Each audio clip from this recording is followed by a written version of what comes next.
I'm Gary Lewis, and today's episode of Lewis Presents is called Yesterday's People.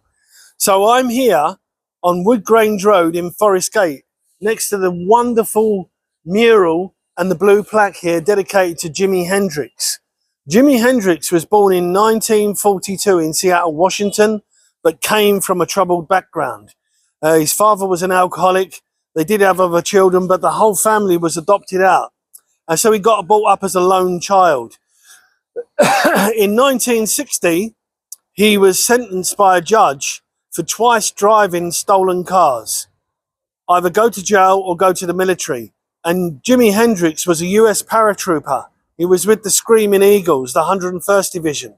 He spent a year in the US Army. And they said by 1966, he was living here in London. And on Boxing Day 66, he played a club that was just over there called the Uppercut. The Uppercut Club opened on the 21st of December 1966 with The Who. And Jimi Hendrix played here on Boxing Day in the afternoon, and you could pay 5 shillings to watch him, to watch the Jimi Hendrix Experience, which is today's money, 25 pence. But while he was here, in the morning, he saw the purple haze rising on the Wanstead Flats.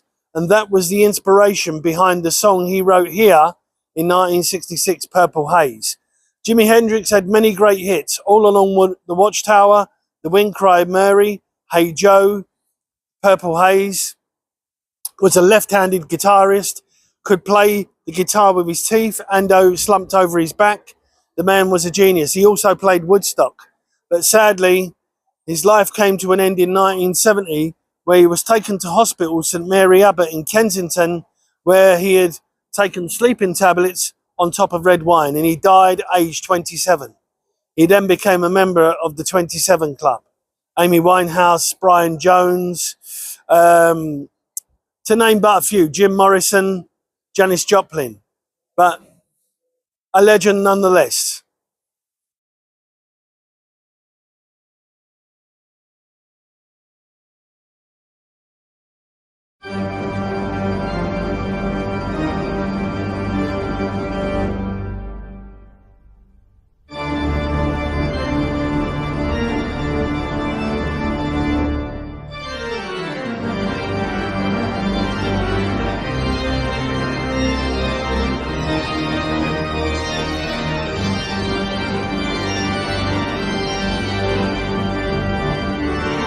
St Anthony's Road here in St Anthony's, just off of Upton Lane in Forest Gate.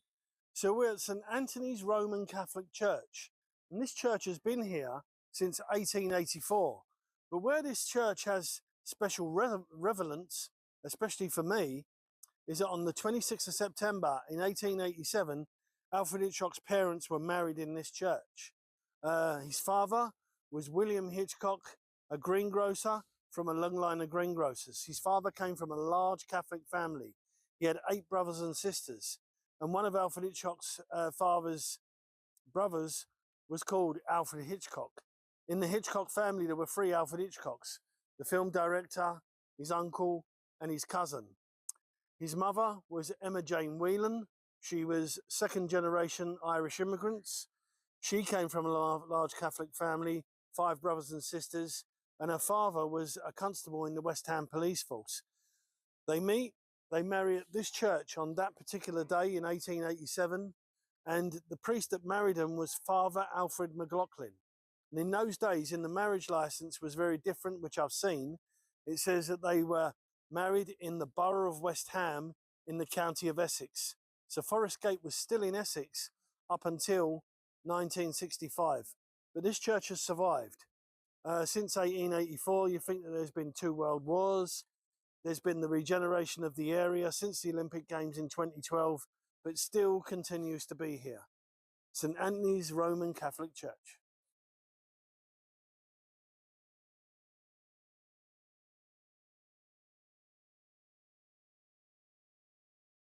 So, I'm actually on Upton Lane now, and we're outside what is now falling down, the oldest pub in probably the East End of... It's called the Old Spotted Dog Inn. It dates back to 1655, and they said this was King Henry VIII's hunting lodge. Sadly, with this pub and in this area, in 1991, Forest Gate had 25 pubs. Now it only has 5. And this pub here has become a victim of the modern era. The Spotted Dog Inn used to basically be a pub with a restaurant attached to it.